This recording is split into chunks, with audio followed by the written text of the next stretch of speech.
Assalamualaikum warahmatullahi wabarakatuh.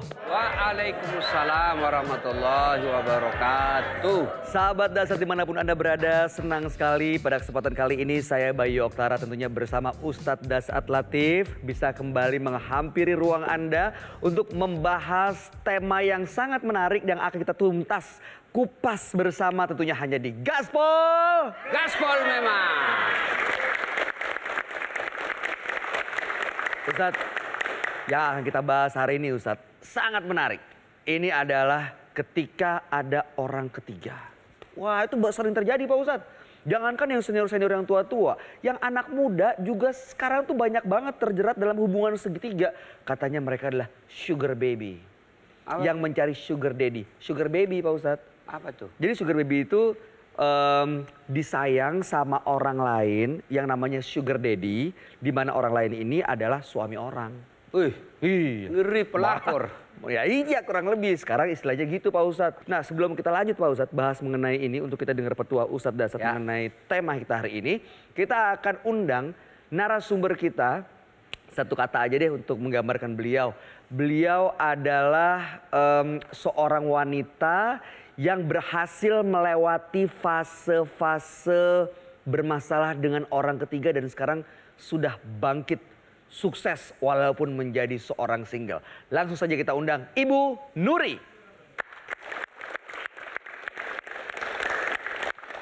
Silakan Pak Ustadz. Apa kabar Ibu Nuri? Alhamdulillah sehat. Mas Sehat Bayu. ya. Boleh Iya. diceritain gak ke kita semua sebenarnya gimana kisahnya nih? Oke. Assalamualaikum Pak Ustadz. Waalaikumsalam warahmatullahi wabarakatuh. Saya bisa ketemu Pak Ustadz. Iya, jadi mungkin saya mau cerita tentang pengalaman saya. Saya ini adalah korban dari perselingkuhan mantan suami saya. Jadi posisinya sekarang saya sudah bercerai dengan dia. Oke. Dulu ceritanya memang ya kita sekantor, kemudian saya resign dari pekerjaan. Suami saya masih di kantor yang lama.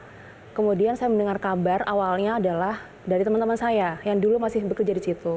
Mereka bilang suami saya kok sering makan bareng gitu, terus sering jalan bareng gitu kemana. Nah pada saat itu saya masih sangat-sangat berpikir positif karena kebetulan memang posisi suami saya adalah di bagian marketing gitu. Jadi emang mungkin ini teman kerja, iya, klien. jadi emang apa saya gitu ya. berpikir oh ini cuma meeting ketemu sama klien ya wajar lah biasa gitu kan. Dan puncaknya adalah ketika saya akhirnya, karena saya penasaran, saya juga akhirnya curiga, saya ngebuka Instagram dia, Mas Bayu. Buka Instagram. Terus akhirnya Oke. saya menemukan chat antara dia dengan teman saya itu. Dan itu saya langsung hancur, sehancur-hancurnya. Saya nggak percaya deh pokoknya. Karena ya wanita itu juga teman saya kenal baik dengan dia, tapi ternyata ya mereka bermain di belakang saya. Akhirnya saya minta konfirmasi, saya ke suami saya tanya segala macem, suami saya malah jatuhnya malah jadi marah-marah gitu loh. Karena ngapain kamu jadi buka ini sosial media saya segala macem, akhirnya nggak ketemu jalan ininya. Saya pulang ke rumah orang tua saya, dan selama itu kan saya berharap sebagai seorang wanita atau istri kan inginnya kan dijemput, dipaksa untuk pulang, ya kan, dirayu, dibujuk. Tapi ternyata tidak Pak Ustadz. Malah mungkin itu jadi kesempatan dia untuk semakin dekat dengan perempuan itu. Jadi akhirnya saya ngobrol sama orang tua saya, ya udahlah, udah sudahi aja gitu. Nah, akhirnya sudah saya cerai dengan dia dan yang paling mengagetkan adalah baru 1 bulan setelah kami bercerai, saya dengar kabar si perempuan itu sudah hamil. Hah? Dari Dan itu sudah cukup mantan besar. suami ibu? Iya. Oh. Dan waktu itu saya langsung ngerasa, maaf ya Pak Ustadz, kayak saya langsung ngerasa, alhamdulillah ternyata Allah tuh, maksudnya saya merasa masih diberikan kebaikan karena ternyata saya berpikir seperti ini, wanita baik tentunya akan mendapatkan pasangan yang baik juga. Karena saya tahu suami saya seperti itu, saya merasa oh memang dia bukan yang terbaik buat saya. Jadi saya merasa sangat-sangat bersyukur pada saat itu. Oke, siap. Ustadz Dasat ada tanggapan mengenai cerita Ibu Nuri Pak Ustadz? Ya, terima kasih. Choice-nya masing-masing ada risiko. Dan beberapa ada pilihan. Dan semua pilihan ada risikonya. Pilihan pertama bertahan. Berupaya mempertahankan rumah tangga. Yang biasanya mempertahankan ini kalau sudah ada anak. Ya, mikirkan, saya kasihan anak saya Ustadz, gimana saya nanti, ya kan? Jadi biasanya korban itu perempuan. Dia bertahan hanya karena anaknya. Ya, pilihan pertama, bertahan. Pilihan ya kan? kedua? Risiko berikutnya itu malu. Ini yang biasa perempuan sebenarnya malu. Bukan juga dia sayang suaminya. Enggak juga dia sayang. Cuma dia bilang malu diambil suaminya orang. Yang kedua, resiko ceraikan saya. Ceraikan saya itu juga pilihan. Misalnya sudah tidak bisa bertahan. Tidak ada lagi ketentraman jiwa. Sudah. Solusi bukan saling mempermalukan. Bukan saling menghina. Apalagi sampai menyerang fisik. Toh? Solusi kedua kau minta cerai lah. Tapi juga ada risikonya. Satu, menjadi status janda. Sudah siap menerima status janda. Ya. Yang kedua, anak, kalau punya anak. Apa tega lihat anak-anak kita kemudian berpisah juga dengan bapak dan ibunya. Ya. Risiko ketiga, kamu yakin dengan berpisah itulah pilihan yang membuatmu bahagia. Jadi semua pilihan ada risikonya. Tinggal diminimalisir mana ini pilihan. Tapi insya Allah semua itu tidak akan terjadi kalau rumah tangga modalnya iman. Agama.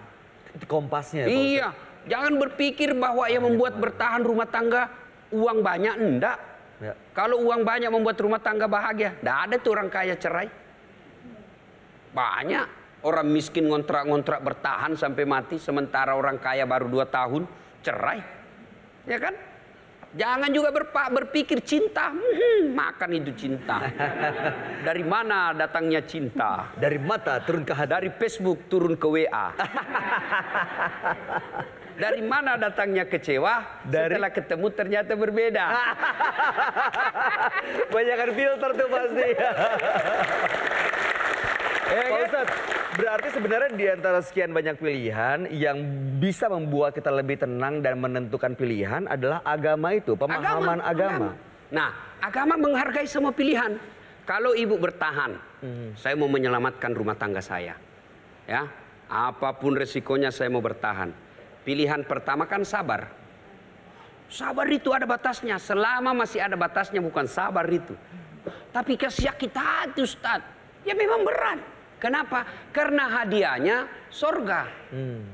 Karena hadiahnya innallaha ma'as-sabirin. Allah bersama orang-orang yang sabar. Bayangkan Allah bersama ibu. Maka berat itu sabar. Hadiahnya sorga. Kalau enggak berat hadiahnya kipas angin. Itu mah door prize dong Pak Ustadz. Iya. Sabar. Dan itu bisa terpupuk kesabaran ketika pemahaman agama baik. Oke. Nah, yang jadi masalah sekarang adalah rumah tangga gonjang-ganjing, rumah tangga banyak masalah, tapi jauh dari agama. Ketenangan jiwa itu pasti dari agama. Tidak mungkin dari materi, tidak mungkin dari cinta. Karena cinta itu terbatas. Maka disebut mawaddah warahmah. Cinta dan kasih sayang. Cinta itu kalau modal komunikat cinta, pasti cinta itu identik dengan fisik. Fisik itu ada batasnya. Kasih sayang ini yang abadi. Siapa bilang orang tidak pacaran tidak bahagia? Enggak, saya enggak kenal istri saya, enggak pernah lihat fotonya, enggak pernah ketemu, nanti sudah ijab kabul baru ketemu. Kalau sudah pacaran sudah sering kita baku kasar. 5 tahun pacaran, pasti sudah kelihatan semua aib-aibnya di situ. Saling menghina, tidak ada lagi saling penghormatan. Karena waktu pacaran selingkuh dibaki-maki. Itulah yang dibawa. Tapi kalau tidak saling kenal, mereka masing risih, mereka saling menghormati. Ya kan? Siapa bilang Islam ada namanya pacaran? Tidak ada dalam Islam pacaran. Pacaran syar'i, pret. Mana ada pacaran syar'i? Pak Ustadz, mungkin yang mengalami seperti Ibu Nuri ini banyak sekali Pak Ustadz. Banyak. Nah, apa kira-kira yang bisa menguatkan supaya tidak ragu-ragu dengan keputusan yang diambil? Agama. Balik lagi ke situ Agama, ya, pertimbangan itu agama, pertimbangan agama. Ya. Pasti hanya agama. Coba enggak ada yang lain. Nah, semua choice, putusan ada risiko. Oke. Maka minta pertolongan agama. Pertolongan agama itu berdoa. Berdoa. Kalau Bapak tidak dikasih apa yang Bapak mau, berdoa itu sudah luar biasa. Saya sudah 1 bulan berdoa Ustadz. Alhamdulillah makin dekat dengan Allah. Karena kalau berdoa Bapak malam ini dikasih, besok Bapak tidak lagi sholat. Maka Allah senang dikasih ujian. Rumah tanggamu dikasih cobaan. Supaya apa? Supaya ada amalmu. Karena kalau tidak ada masalah dalam rumah tanggamu, kau tidak punya ladang amal. Kalau kau tidak punya ladang amal, bagaimana perhiasanmu di surga nanti? Ini dunia aja men, dunia. Paling lama 70 tahun, 80 tahun. Akhirat abadi. Agama itu konkretnya, you berdoa, perbaiki ibadahmu, tambah sholat hajat, tolak bala dengan sedekah. Jaga suamimu. Jaga suami itu bukan dengan selalu periksa HP-nya. Tapi? Jaga suami itu bukan selalu video call. Tapi jaga suamimu itu adalah kamu hadir di hatinya. Bagaimana hadir di hatinya? Mas Bayu lanjutkan setelah ini. Nanti setelah ini.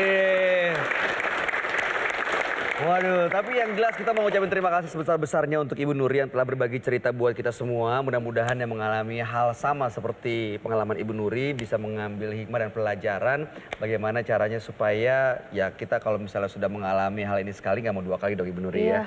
Kedepannya mudah-mudahan bisa menemukan pasangan yang benar-benar diinginkan, yang sakinah mawaddah warahmah. Nanti bagaimana caranya hadir di hati pasangan kita, kita akan temukan jawabannya sesaat lagi tentunya hanya di Gaspol. Gaspol memang. Terima kasih Bu Nuri. Silaturahmi itu kan sekali-sekali. Silaturahmi malam minggu boncengan. Kan sudah bilang ya, rasanya waktu kita kuliah dek. Iya bang, aduh tidak sempat dulu bang. Setan masuk.